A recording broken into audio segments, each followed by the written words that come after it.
싫어하는 인생 공부 송유복의 서정시 비평. 안녕하십니까, 송유복입니다. 오늘은 이상의 시 한개의 밤에 관해서 말씀을 드릴까 합니다. 그러면 먼저 시 낭독을 통해서 감상부터 해보시죠. 한개의 밤. 이상. 여울에서는 도도한 소리를 치며 비류강이 흐르고 있다. 그 수면에 아른아른한 자색층이 어린다. 12봉 봉우리로 차단되어 내가 서성거리는 훨씬 후방까지도 이미 황혼이 깃들어 있다. 으스름한 대기를 누벼 가듯이 지하로 숨어버리는 하류는 거무 칙칙한 게 퍽은 싼을 하구나. 12봉 사이로는 빨갛게 물든 노을이 보이고 종이 울린다.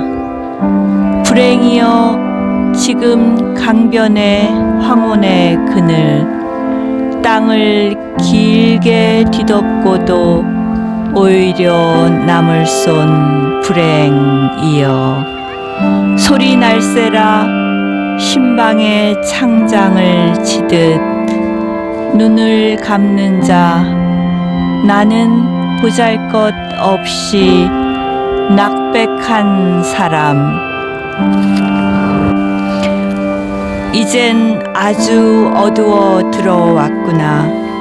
12봉 사이사이로 하마 별이 하나 둘 모여들기 시작 아닐까. 나는 그것을 보려고 하지 않았을 뿐 차라리 초원의 어느 일점을 응시한다.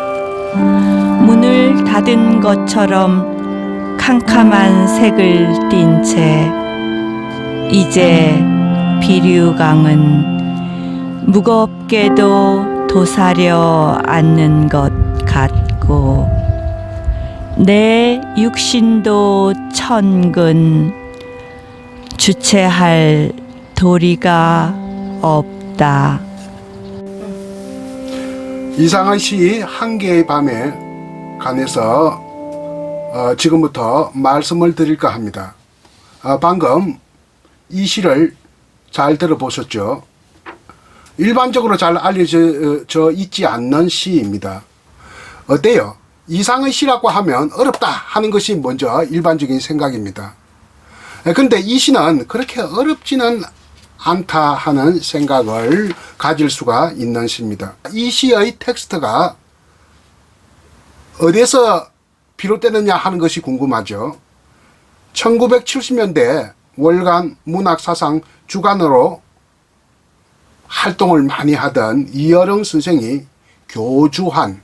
교정하고 줄을 단 이상시 전작집이라고 하는 책을 낸 바 있습니다. 이때가 1978년이었어요. 이 책에 실려 있는 것을 제가 따왔습니다. 그러면 이어령 선생은 이 시를 어디서 가져왔느냐 하는 겁니다. 수필가로 잘 알려진 김소원이라고 하는 분이 있죠. 김소원은 이상의 친구였습니다. 이상이 도쿄에서 죽었을 때 도쿄 제국대학 병원 영안실에 있었던 인물입니다. 김소원이 주로 일제강점기에 일본에서 살았고 그 이후에도 오랫동안 살았습니다만 아마 1941년 같으네요. 조선시집이라는 책을 간행했습니다. 일본에서요. 우리나라 일제강점기의 한국 근대시를 대표적인 근대시라고 자기는 봤습니다.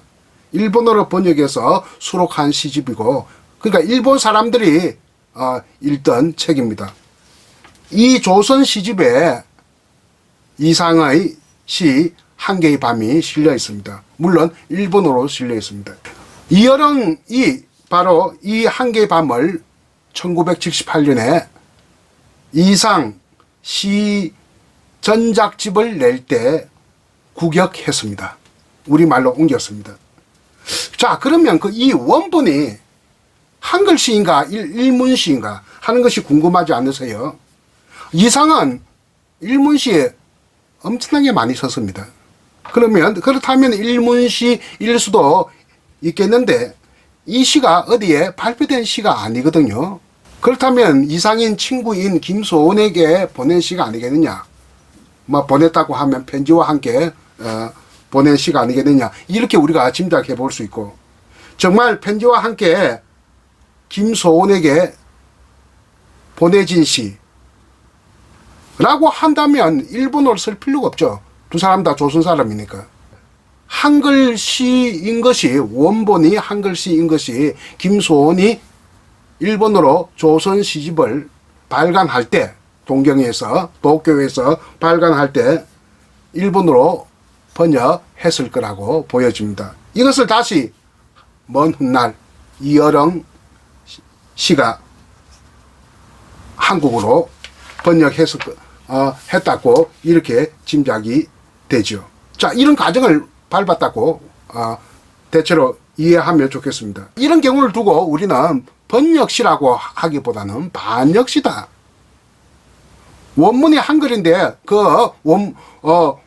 원본은 온데간데 없는 상태에서 다시 한글로 복원한 시, 거꾸로 우리말로 복원한 시, 이것을 우리는 반역시라고 할 수 있겠습니다. 이 시의 텍스트성의 조건이 이렇게 아주 복잡합니다.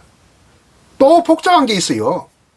이 시가 과연 언제 서여지느냐, 창작의 시점이 또 궁금하다고 보여집니다.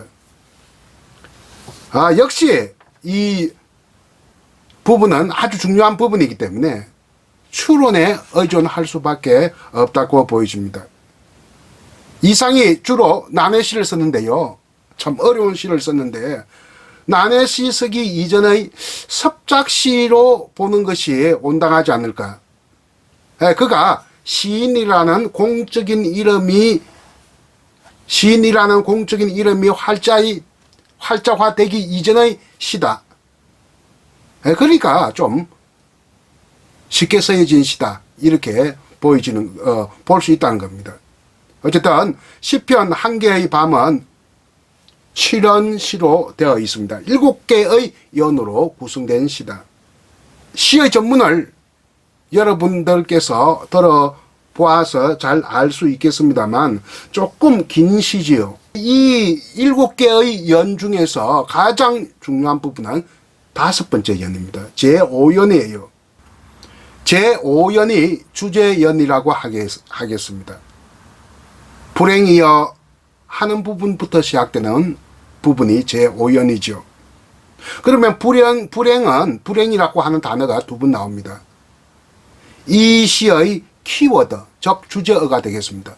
주제연에는 대체로 주제어가 담겨져 있습니다. 무슨 말이냐 하면 여기에서 시의 하자는 이상 자신이라고 봐야 되겠습니다. 나는 이 세상에서 결코 행복한 사람이라고 할 수 없다 하는 내용이 담겨져 있죠. 이것이 이 시의 주제입니다. 나는 불행한 사람이다. 이상의 행불행간이 잘 담겨 있는 시인데요. 이 행불행간이 바로 거의 일종의 인생관이라고 할 수 있겠는데, 불행하다는 어떤 생각, 불행의 자각으로부터 문학 창작이 시작되는 것은 일반적입니다. 행복한데 문학 할 필요가 뭐 있겠습니까? 잘 먹고 잘 사는데. 불행하기 때문에, 뭔가 결핍되어 있기 때문에, 뭔가 부끄럽기 때문에, 시대에 대해서 부끄러운가, 자신에 대해서 부끄러운가, 뭔가 불화를 일으키고 갈등을 일으키고 반목을 일으키기 때문에 문학을 시작하는 것입니다. 또 예술도 마찬가지가 되겠습니다. 스스로 불행하라고 하는 자각에서 비롯된 그의 창작의 동기랄까. 그렇다면 이 시는 뭐 오래 살지 않고 요절을 했기 때문에 뭐 초기, 중기, 말기 이런 그 개념이 없습니다만 일단은 이상의 초기작이라고 봐야 되지 않겠어요. 이상은 형제가 2명이 있습니다. 남동생 1명, 여동생 1명이 있습니다. 남동생은 기자 생활 하다가 한국전쟁 때 월북했습니다. 여동생은 6살 아래의 오키라고 하는 여동생이 있었는데요. 오빠는 30도 안 된 나이에 요절을 했습니다만 여동생은 90 넘게 술을 누렸습니다.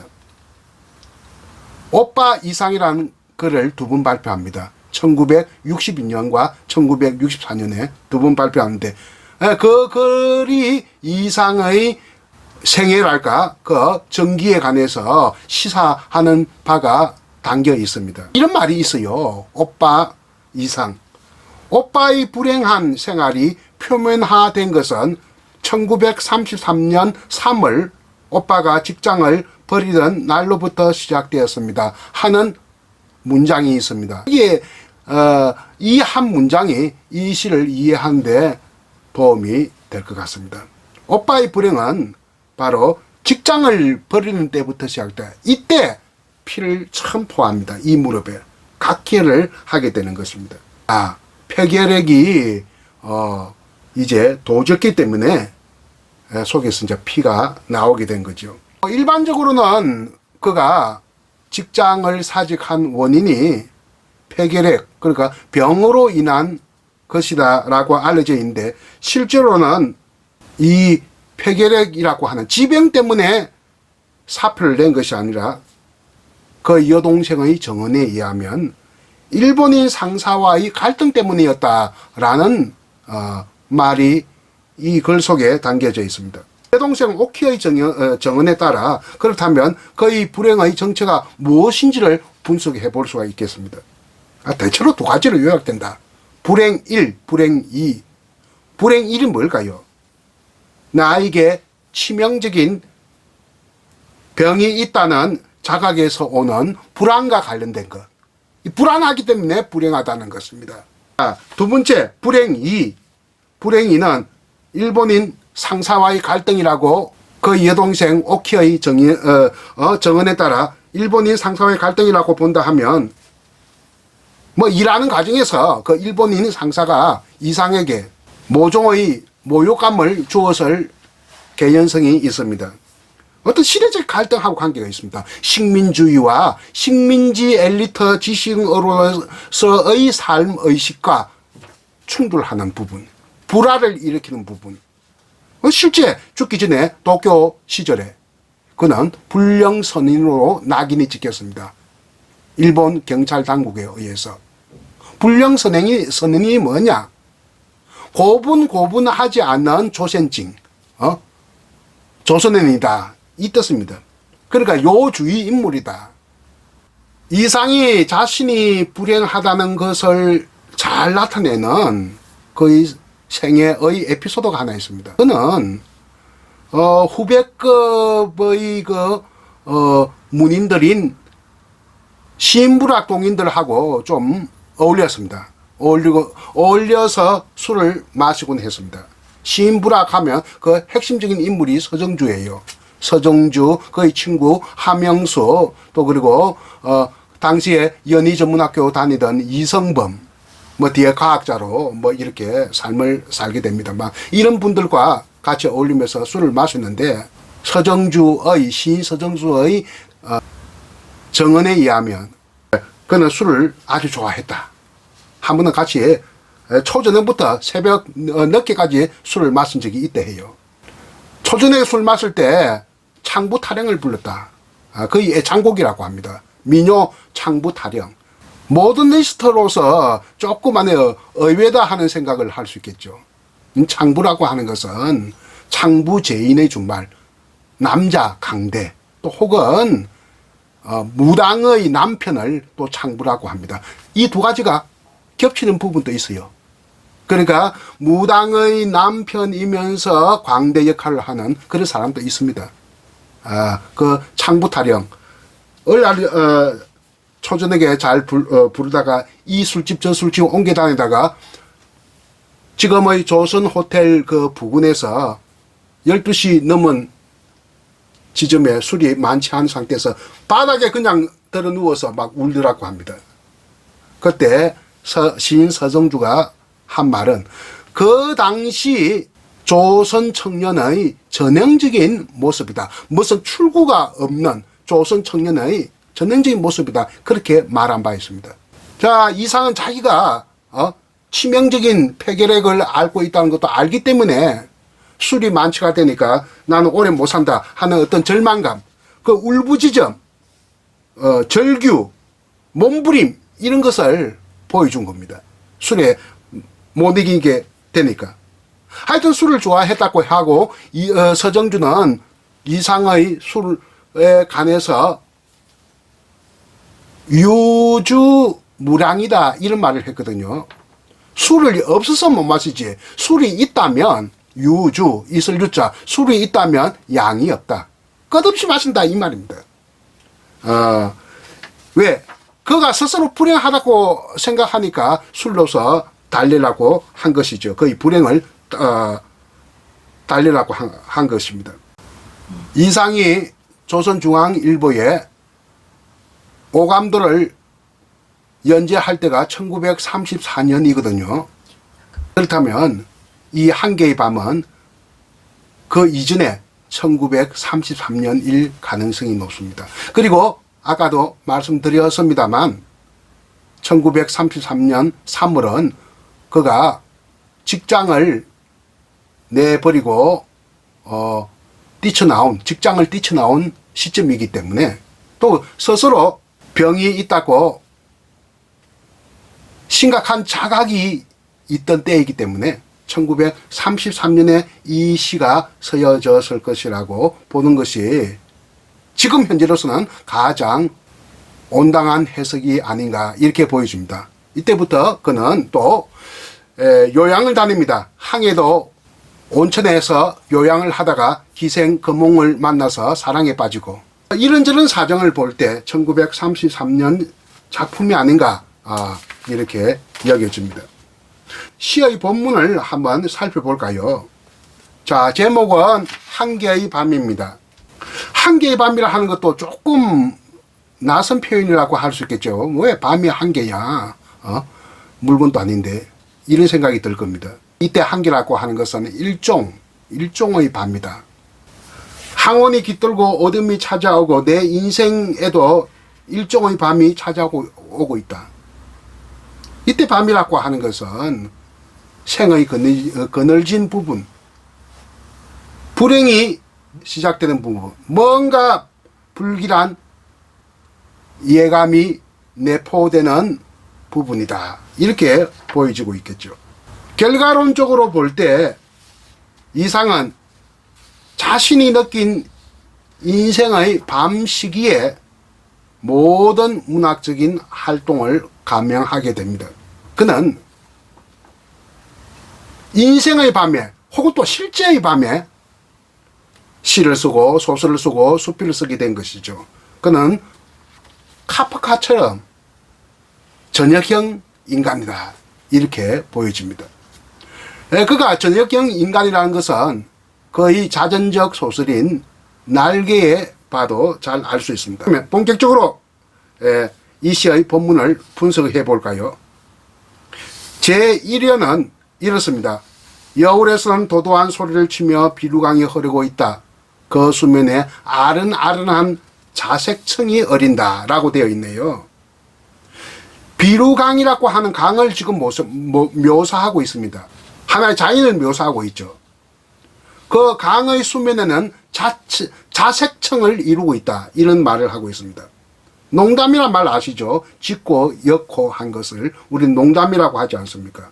농담에 따라 결을 이룬 자주색 빛깔의 점청적인 스펙트럼, 이것이 바로 자색청이다. 이렇게 이야기할 수 있겠네요. 제1년은 비루강이라고 하는 강을 지금 묘사를 했고, 제2연은 산을 지금 묘사하고 있습니다. 십이봉이라고 하네요. 십이봉 봉우리. 또 3년에도 12봉 사이로는 빨갛게 물든 노을이 바라보이고 이런 표현이 있습니다. 그러니까 산과 물을 지금 묘사하고 있습니다. 자연을 묘사했다는 것도 이상의 시에서는 보기가 아주 힘든 이례적인 작품이라고 할 수 있겠는데요. 자연 배경 중에서도 산수란 말입니다. 산은 십이봉이고 물은 비루강입니다. 그림에도 산수화가 있듯이 이런 시의 경우를 우리는 산수시라고 할 수 있겠죠. 또 그리고 십이봉이라고 하는 비루강이라고 하는 고유 지명을 지금 시에 반영했다는 것은 장소성을 드러내고 있는데, 이렇게 장소성을 드러낸 그것도 이상의 시로서는 매우 이례적이다, 이렇게 볼 수 있겠네요. 십이봉 비루강 어디에 있을까요? 평안남도에 있습니다. 이 비루강은 평안남도 제일 안에 그 동쪽 끄트머리에 그 신양군에서 발원해서 흘러가다가 대동강과 만나서 대동강으로 흘러가는 강이 비루강이라고 합니다. 그 일종의 대동강의 뭐랄까 모태가 되는 강이라 할 수 있겠네요. 자, 그는 1933년 직장을 그만두고 여기저기 요양하러 다니는데요. 항해도 온천에 가서 아까 말씀드렸던 것처럼 기생검홍을 만나 사랑을 빠졌듯이 아마 이때도 그 평안남도 비루강 쪽에 가서 요양을 하지 않았겠느냐, 이렇게 추론이 됩니다. 제 사연은 딱 한 문장으로 이루어지고 있습니다. 뭐라고? 종이 울린다. 종이 울린다. 뭐 장면 전환의 한 문장이라고 하겠네요. 별 다른 의도는 없는 것 같습니다.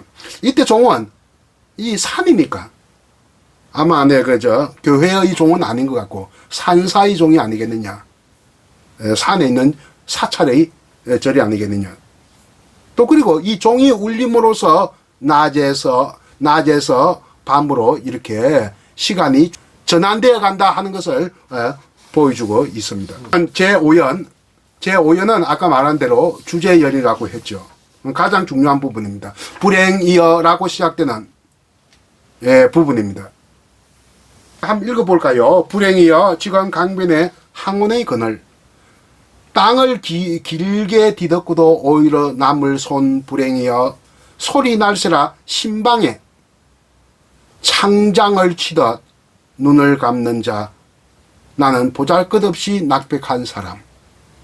신방에 창장을 치듯이 신방, 첫날 밤 보내는 것이 신방이지 않습니까? 결혼해서 창을 이렇게 막는 커튼이 창장입니다. 나는 낙백한 사람이다. 넋이 나간 사람이다. 불행하기 때문에 이렇게 묘사하고 있습니다. 아까 그림에도 산수화가 있고 시에도 산수시가 있다고 했듯이 주로 옛날에 그 한시가 산수의 배경을 묘사하는 시들이 많이 있습니다.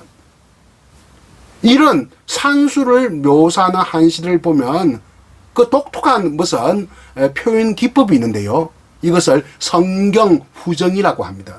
먼저 경치, 경관을 묘사하고 그 다음에 시인의 감정을 드러낸다. 이것을 성경후정이라고 하죠. 전형적인 어떤 성경후정의 기법입니다.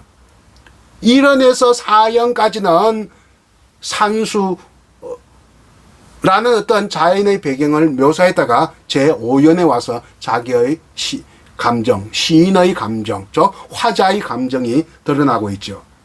나는 불행하다 하는 이런 얘기가 잘 드러나고 있습니다. 서정시에 관한 개념의 폭이 너무 넓기 때문에 한마디로 말해서 서정시는 이런 것이다 라고 절대 할 수가 없습니다. 그렇지만 이 시야말로 즉 이상의 한계의 밤이라고 하는 시야말로 전형적인 서정시가 아닌가 이집니다. 어떤 의미에서 이상의 유일한 서정시가 아닌가 이렇게 또 생각해 볼 수가 있습니다. 왜냐? 잘 알다시피 이상의 시는 반서정 시의 경향을 띠고 있는 게 보통이죠. 일반적인 시 형식을 유지하는 것이 아니라 무시하고, 띄어쓰기도 무시하고, 산문적 형태로 서고, 무슨 영과 행을 안에 이렇게 나누는 것도 없고, 그리고 의도적으로 실험 정신을 부각시키고, 자, 이런 것들이 반서정시의 경향이라고 할 수 있겠거든요. 그렇다면 이 시가 어쩌면 이상의 그 수많은 시 중에서 거의 유일한 서정시가 아닌가. 자, 이때는 제가 서정시의 개념의 폭을 좀 좁혀서 지금 이야기 드렸습니다. 그 다음 또 6연, 제6연을 볼까요? 이젠 아주 어두워 들어왔구나. 12봉 사이사이로 하마 별이 하나둘 모여들기 시작 아닐까. 나는 그것을 보려고 하지 않았을 뿐 차라리 초원의 어느 일점을 응시한다. 자, 이제 어떻습니까? 방명에서 흐릿하게 밝은 부분을 방명입니다. 방명에서 바감으로 바뀝니다. 흐릿하게 어두운 부분. 그러다가 본격적인 어두움이 시작됩니다. 지금 본격적인 어두움이 시작되었다 하는 겁니다. 제6연에서는. 그럴 때 이제 별이 보이고, 하나, 둘, 하늘은 별이 모이고, 나는 초원에 어느 일점을 응시한다. 한 점을 응시한다. 하늘 보고, 강 보고, 뭐 이렇게 하는 것이 아니라 초원의 한 부분을 나는 지금 응시하고 있다. 어때요? 호기심보다는 지금 멍한 상태에 빠져 있다 하는 것을 지금 보여주고 있습니다. 낮에서 밤으로 추이되는 이 전환의 상황 속에서 나는 무슨 호기심 어린 눈으로 바깥 광경을 바라보는 것이 아니라 멍한 상태에서 한 부분을 응시하고 있다. 시체말로 하면 멍 때리고 있다 말하고 있습니다. 마지막 연을 한번 볼까요? 제7연. 문을 닫은 것처럼 캄캄한 색을 띤 채, 이제는 자주색도 아니에요. 자색층도 아니고 어두워졌으니까 아주 캄캄한 색을 띠고 있습니다. 이제 비루강은 무겁게도 도사리에 앉아 있는 것 같고, 자, 비루강이 무겁게 도사리에 앉아 있습니다. 왜? 자기 마음이 무겁기 때문에 투사하는 거죠. 내 육신도 천근, 내 몸도 도라는 말을 했으니까 정신까지 포함시키겠죠. 내 육신도 정신도 천근만근 주체할 도리가 없다. 무거워서 몸도 무겁고 마음도 무겁다 하는 겁니다. 이렇게 육체뿐만 아니라 마음도 무거운 상태에서 자신의 정체성을, 자신의 존재를 이렇게 성찰하고 있는 것입니다. 어떻습니까?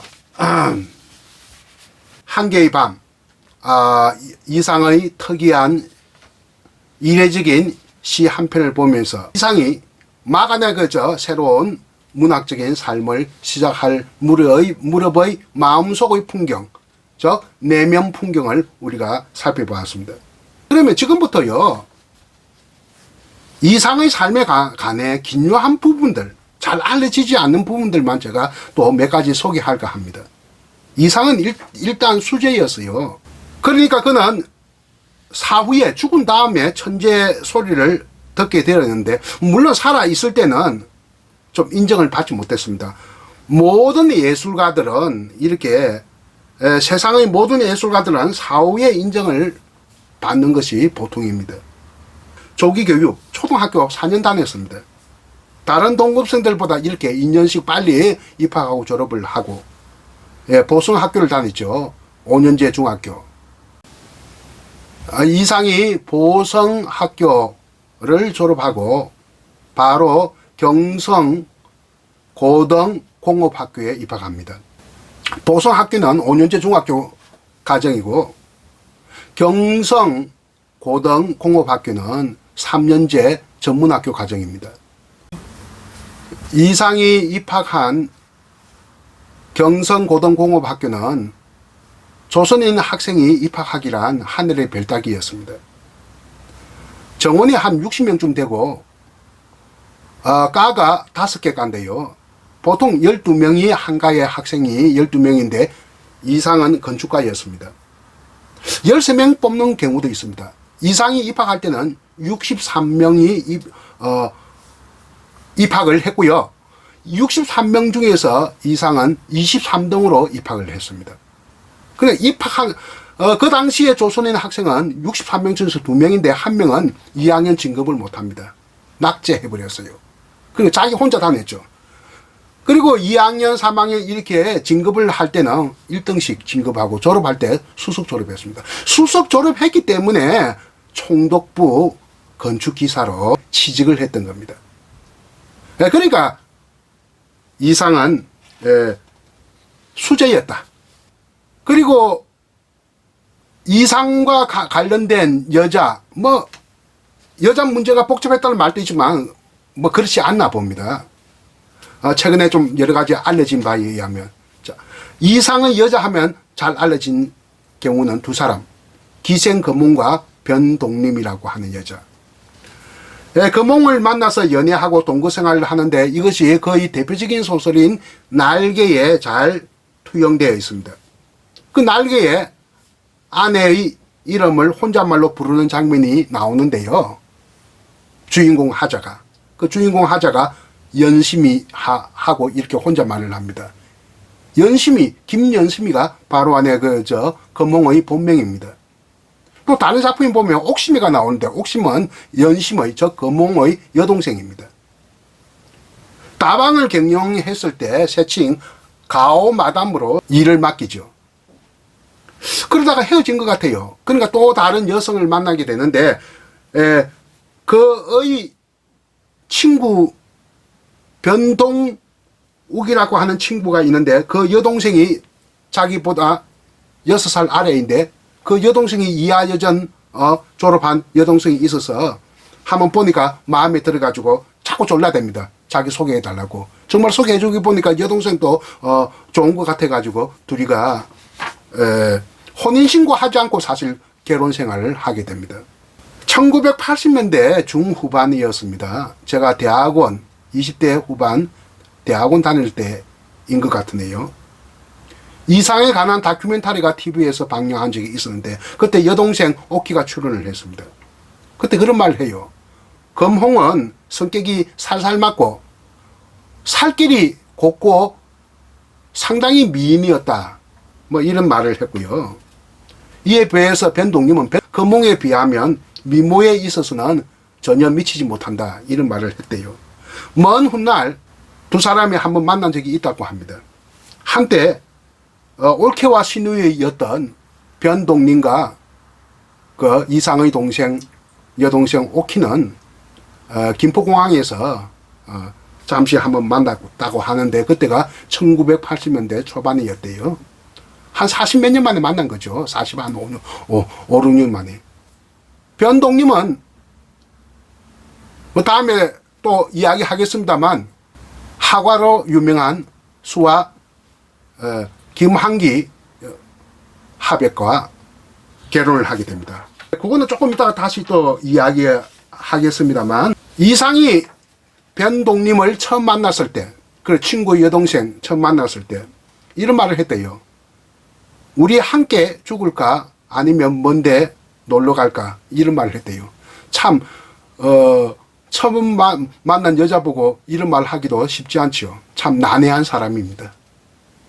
함께 죽는 것도 괜찮다고 그렇게 생각했답니다. 변동님이라고 하는 여자가. 만약에 먼데 갔다면 한개의 밤에서 이 시가 1933년이 아니라 몇 년 후에 서예진 시라면 어쩌면 거의 정식 아내인 변동님과 평안 남도 비루강변에 갔을 때 선시가 아니겠느냐 이런 생각도 해봅니다. 아무튼 이상은 끊임없는 탈주 욕망을 가지고 있었습니다. 벗어나고 싶어 한 거예요. 그러니까 날개라고 하는 소설을 보면 새처럼 비상하고 싶다 하는 그런 욕망이 잘 드러나 있지 않습니까? 이 탈주 욕망을 경성에서 벗어나서 도쿄에 가게 됩니다. 아내를 일단 국내에 두고 그는 도쿄행을 감행해서 일본으로 많은 작품을 썼습니다. 위독하다는 말을 듣고 그의 아내 변동님은 일본 도쿄로 급히 달려갑니다. 부산까지 8시간 기차 타고, 아니죠, 12시간 기차 타고, 부산에서 시모네세키까지 부간 연락선 타고 8시간 타고, 시모네세키에서 도쿄까지 24시간 기차를 타고, 이렇게 꼬박 몇 시간 됩니까? 한 2, 3일간을 가서 도착하니까 아직 다행히 이상은 숨이 붙어 있더라. 이상이 아내 변동님에게 한 말, 메론이 묻고 싶다고 했어요. 그래서 메론을 갖다가 사러 갔다고 했는데, 훗날에 나는 후회했다 합니다. 철없이 아니에요. 그죠? 메론 묻고 싶다 해서 아니에요. 메론 사러, 오고 가고 할 그 겨를이 있냐고. 아무튼 이상은 그때 죽었고, 영안실에 친구들이 모였고, 동경에 사는, 도쿄에 살고 있는 친구들이 모였고, 석고로 얼굴 대던 마스크를 떴습니다. 또 유골 한가 유품을 가지고 그 아내는 귀국을 했습니다. 변동님은 유품을 정리한 다음에 손술에 한가득 실어서 그 유품이라는 것이 원고, 노트, 그림, 이상은 그림도 많이 그렸습니다. 자, 이것을 싣고 어뢰동강 갔다고 하는데, 추정하건대 그의 오빠 변동욱에게 갔다고 보여집니다. 21살의 청상 변동님은 그때부터 이상을 지우기를 작정하고 살았고, 50년 동안 이상에 대해서 한마디 말도 하지 않았어요. 그리고 변동님은 1938년에서 41년 3년 동안 심상소학교 교사로 근무를 합니다. 요즘 말로 하면 초등학교 교사를 교사로 근무를 하게 되는 거죠. 그러면서 일본어로 된 소설도 발표를 하고, 해방 후에는 김향한이라고 하는 이름으로 수필가로도 활동을 합니다. 한번 노리답게 가스오라고 하는 일본 시인이 한번 만나자고 해서 연락이 왔다고 합니다. 노리답게 가스오, 한국에 사는 일본 시인이었습니다. 서울에 사는. 부처같이 선량한 사람이고 왜소한 체구 때문에 마치 장애인처럼 보이는 그런 사람이라고 해요. 조선 경성에서 홀 어머니와 함께 살아가는데 조선인 지인들이 아주 많았다고 합니다. 정지용, 이태준, 서정주, 정비서, 그리고 압록강 넘어 단동세관에서 근무하는 백석가도 교분이 있었고, 물론 이상가도 교분이 있었습니다. 이 사람은 압록강 유역을 답사를 많이 했어요. 그러면서 뒤에 경성에서 압록강에 관한 책을 냅니다. 그 자기 답사기를 냅니다. 책을 낼 때 이 한 개의 밤을 인용하고 싶다고 한번 만나자고 해서 만났다 하는 겁니다.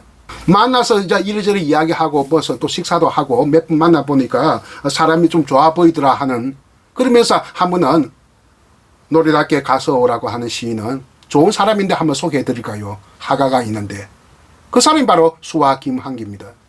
그러니까 이 사람이 중매장이 매치메이커 노릇을 한 겁니다. 그래서 만나보니까 두 사람 다 재혼이고 해서 같이 결혼했는데 1944년 5월 1일에 김한기와 변동님이 결혼을 합니다. 그때 주례는 유명한 고희동 하백이 주례를 보았고, 사회는 시인 정지용이가 보았다고 합니다. 이런 이야기들. 그런데 여기서 우리가 아쉬운 점은 이상의 유품에 대한 행방에 대한 아쉬움이 큽니다. 변동님의 오빠 변동욱이 가져갔을 거라고 여겨지는 이상의 유품이 온데간데 없습니다. 변동욱은 한국 정전 때 행방불명되었고, 데드마스크가 도쿄 제국대학 의과대학에 혹은 병원에 있어야 되는데 어떻게 했는지 조선으로 반출되어서 이상의 어머니도 오래 살았습니다. 이상의 어머니도 그 데드 마스크를 봤다고 하거든요. 그것이 또 온데간데 없이 사라졌고, 일설에 의하면 이상의 친구, 해방 직후에 서울 미대 교수였던 사람이 월부할 때 이 이상의 데드 마스크를 북한으로 가져갔다 하는 설이 있는데 그것도 확실히 알 수 없습니다. 또 1970년대에 공개된 이상 자신이 자신의 모습을 그린 자상이 지금 또 어디에 있는지 알 수가 없습니다. 이상이 죽은 다음에 노트 한 10권 남짓 가지고 있었거든요. 뭐 그 중에는 한글로 쓴 시도 있고 일본어로 쓴 시도 있는데 대체로 일본어로 뭐 쓴 것들이 많은 것 같습니다. 대부분 그것이 변동림이가 일본서 조선으로 가져온 노트입니다. 이것이 대부분 사라지고 딱 한 권이 고물상에서 고서점으로 전전하다가 60대 초반 한양공대 야간부에 재학하던 학생의 눈에 띄어서 발굴됩니다. 이것이 1960년대 현대문화지에 소개가 되죠. 그때 일본어로 쓴 시와 산문은 시인 김수영이 번역을 했다고 합니다. 그때 대부분 그 이상의 노트가 하나하나 찢어가면서 휴지로 사용했다는 거예요. 참 아쉽게 짝이 없죠. 그 중에 한 권이 유일하게 남았다는 겁니다. 10분의 1이. 또 그리고 또 이런 일이 있습니다. 그 철학자이고 일본어 번역자이고 민병산이라고 한 유명한 분이 있는데 이분이 1970년대에 인사동에서 뭘 하나 후배 시인들한테 갖다 준 게 있어요. 종이 한 장짜리인데 그게 뭐냐 하면 이상의 자기 모습을 그린 그림이고 그 일본어로 된 삼행시가 있어요. 이거 다음에 필요할 거야 하면서 후배 시인 강민에게 던져주고 또 딴 데 가버렸습니다. 아주 특이한 분인데 민병산이라는 분이.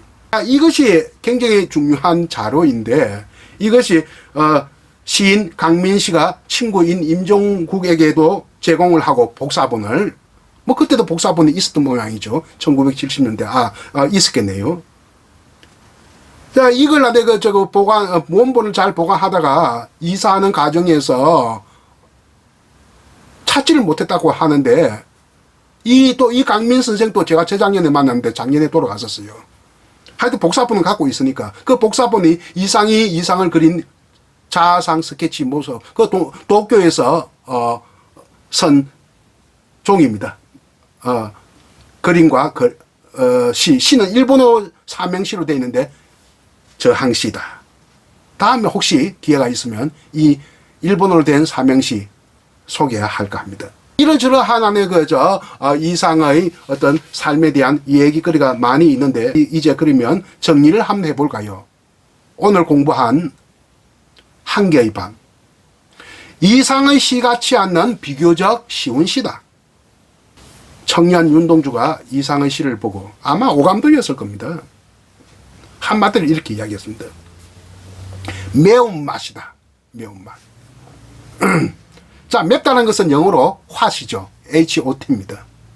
요즘 많이 쓰는 말이 있죠. 쿨하다. 자, 쿨하다는 말 뜻이 뭐냐? 아주 다의적인 뜻이 있기 때문에 상황과 문맥에 따라서 다르게 해석됩니다. 어쨌든 핫과 쿨은 요즘 많이 쓰는 말입니다.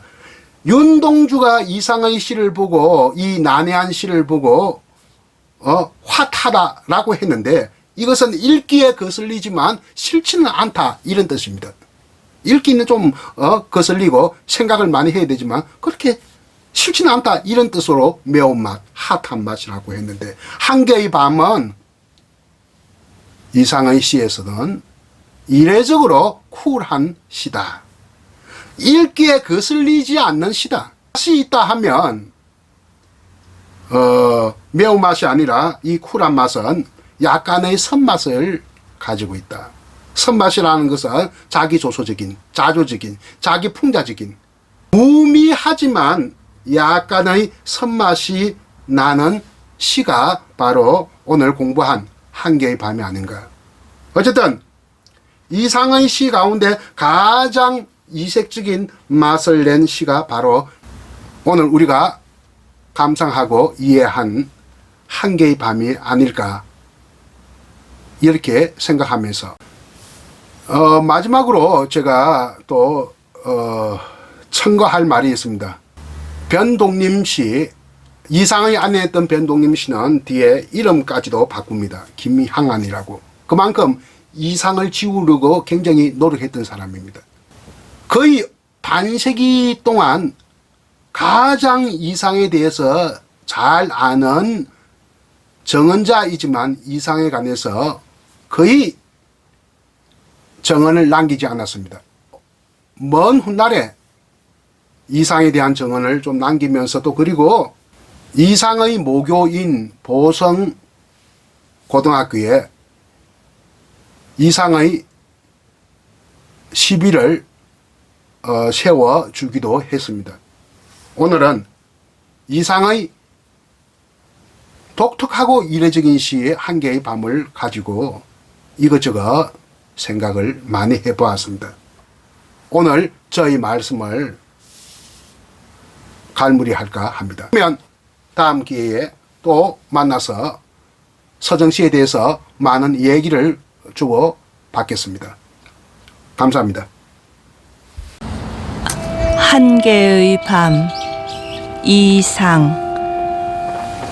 여울에서는 도도한 소리를 치며 비류강이 흐르고 있다. 그 수면에 아른아른한 자색층이 어린다. 12봉 봉우리로 차단되어 내가 서성거리는 훨씬 후반까지도 이미 황혼이 깃들어 있다. 으스름한 대기를 누벼 가듯이 지하로 숨어버리는 하류는 거무 칙칙한 게 퍽은 싸늘하구나.